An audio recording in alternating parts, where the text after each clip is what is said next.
Hello students, let us complete the present chapter. At time of short circuit, the current in the circuit, जब short circuit होता है जैसे दो तार आपस में सीधे मिल जाते हैं तो करंट बड़ी तेजी से बढ़ता है, इंक्रीज हैवीली. अब ये कुछ ट्रू फॉल्स हैं. An electric motor converts mechanical energy into electrical energy. तो इलेक्ट्रिकल मोटर जो होती है ना वो मैकेनिकल को इलेक्ट्रिकल में नहीं बदलती, इलेक्ट्रिकल को मैकेनिकल में बदलती है. तो ये फॉल्स है. Electric generator works on the principle of electromagnetic induction, ये ठीक है. The current at the centre of a current carrying circular coil will be parallel straight lines. तो इन साइड में तो पैरेलल होता है और बाहर की तरफ जो है सर्कुलर होता है, सर्कल्स में होता है. तो ये सेंटर जो सेंटर होता है ना कॉइल के सेंटर में यानी कॉइल के अंदर की तरफ, तो वो पैरेलल लाइंस में होता है. A wire with green insulation is live wire, ये गलत है. ग्रीन वाली तो अर्थ वायर होती है. List the three sources of magnetic field. तो सोर्स मैग्नेटिक फील्ड के सोर्सेज है, एक तो नेचुरल मैग्नेट है, करंट कैरिंग स्ट्रेट वायर है, सीधी वायर में भी मैग्नेटिक फील्ड होता है, या सोलेनाइड है जिसकी हम स्प्रिंग जैसी वायर बना देते हैं. Can you determine poles of a current carrying solenoid with the help of a bar magnet. तो जैसे हमने एक वो स्प्रिंग जैसी वायर बनाई है यानी कि कॉइल बनाई है, सोलेनाइड बोलते हैं इसको, तो उसमें उसके हम अगर वो मैग्नेट के रूप में काम कर रही है तो उसके पोल कैसे बताएंगे. तो सिंपल है. A coil of many circular turns of insulated copper wire wrapped closely in a shape of cylinder is called a solenoid. यानी सिलेंड्रिकल शेप में उसको स्प्रिंग की तरह गोल कर लेंगे, वो सोलेनाइड होती है. Inside the solenoid magnetic field lines are parallel. तो अंदर की तरफ पैरेलल लाइंस होती हैं. To determine the poles bring north pole of a bar magnet near one end. एक एंड की तरफ नॉर्थ पोल लेके आइए आप बार मैग्नेट का, जो नेचुरल मैग्नेट होती है. If there is a repulsion, अगर वो दूर भागती है तो इसका मतलब सेम पोल है. तो यानी हम नॉर्थ पोल के ऊपर नॉर्थ पोल ले गए हैं तो वो दूर हटते हैं. Then this end is north pole and vice versa. Vice versa का मतलब दूसरा एंड अपने आप जो है वो साउथ पोल हो जाएगा. When is the force experienced by a current carrying conductor in A magnetic field is maximum. तो फोर्स जो लगता है मैग्नेटिक फील्ड में वो मैक्सिमम कब होता है कॉइल के, यानी जो कंडक्टर है उस पर फोर्स लगता है. तो पहले हमने कराया है ये. तो उसमें ये बताया कि भाई जब वो करंट और मैग्नेटिक फील्ड है ना वो परपेंडिकुलर हो एक दूसरे के तो वो मैक्सिमम लगता है. उसमें बताया भी गया था. ये एफ है बी एल साइन थीटा है, ये जीरो नहीं है. F is equal to B N sine theta. तो where B magnetic field, I electric current, L length of conductor. तो इसके ऊपर ये निर्भर करता है. तो ये तो सभी कॉन्स्टेंट हैं. Therefore, if the angle between the magnetic field and current carrying conductor is 90 degree, then the force will be maximum.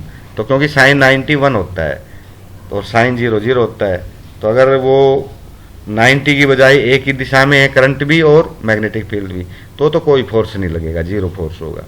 लेकिन अगर 90 डिग्री का है तो फिर मैक्सिमम फोर्स लगेगा. Think you are sitting in a chamber with your back in one wall. आप एक chamber में बैठे हो, पिछली की दीवार पे आपकी बैक लगी हुई है. Suppose an electron beam moving horizontally from back wall to front wall. तो जिस वॉल पे आप बैक लगा के बैठे हो उस वॉल से फ्रंट वॉल की तरफ एक बीम जा रही है इलेक्ट्रॉन्स की. Is deflected by a magnetic field to your right side. तो आपके राइट साइड में मैग्नेटिक फील्ड में जब वो जाएगी तो आपके राइट साइड में मुड़ जाएगी. What is the direction of magnetic field. तो मैग्नेटिक फील्ड की डायरेक्शन क्या है. तो वो आपको पता है ना कि जैसे वो करंट कैरिंग कंडक्टर वाली बात है इसमें.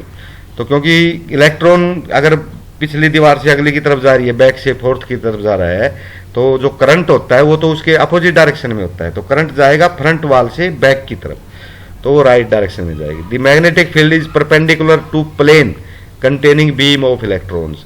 यानी उसके परपेंडिकुलर रहेगा force acting on it. So magnetic field is in vertical direction. तो मैग्नेटिक फील्ड ऊपर से नीचे की तरफ होगा और ये जो है पैरेलल जाएगी हॉरिजॉन्टली, तो वो साइड में चली जाएगी. A coil of copper wire is connected to galvanometer. What will happen if a bar magnet is pushed into the coil withdrawn from the inside the coil held stationary.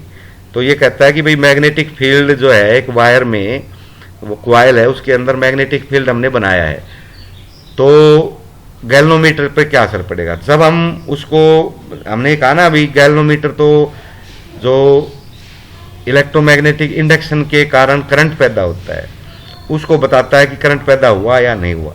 तो वो current पैदा कब होता है, जब मैग्नेटिक फील्ड चेंजिंग हो। तो अगर हम उस मैग्नेटिक, वो जो मैग्नेट है उसको कॉइल के अंदर लेके जाएंगे तो भी मैग्नेटिक फील्ड चेंज होता है, तो भी उसमें गैल्वेनोमीटर की सुई जो है वो इधर उधर जाएगी। अगर उसको बाहर निकालेंगे तो भी मैग्नेटिक फील्ड चेंज होता है, और अगर उसको अंदर ले जाके उसके अंदर रख देंगे तो जब अंदर ले जाएंगे तब तो मैग्नेटिक फील्ड की सुई हिलेगी, लेकिन जब उसके अंदर रख दिया तो वो फिर जीरो पे आ जाएगी। क्योंकि मैग्नेटिक फील्ड रखने के बाद जो मैग्नेटिक फील्ड एक फिक्स हो जाता है, वो चेंज नहीं हो रहा है, क्योंकि उसके अंदर रख दिया हमने। तो जितना उसमें मैग्नेटिक फील्ड बन सकता है उतना बन जाएगा। बाहर निकालेंगे तो फिर वो मैग्नेटिक फील्ड चेंज हो जाता है, यानी मैक्सिमम से जीरो हो जाएगा। अंदर डाल लेंगे तो जीरो से मैक्सिमम हो जाएगा, वहीं रख देंगे तो मैक्सिमम ही रहेगा, वो जीरो होगा नहीं, इसलिए उसमें करंट भी पैदा नहीं होगा। ये 3 चीजें इसमें बताइए। 2 circle coils A and B are placed close to each other. तो 2 कॉइल है, हमने पास पास रख दिए। If current in coil A is change will a current in coil B is induced. तो अगर एक कॉइल में करंट चेंज होता है तो क्या दूसरी कॉइल में करंट आ जाएगा, इंड्यूस्ड होगा?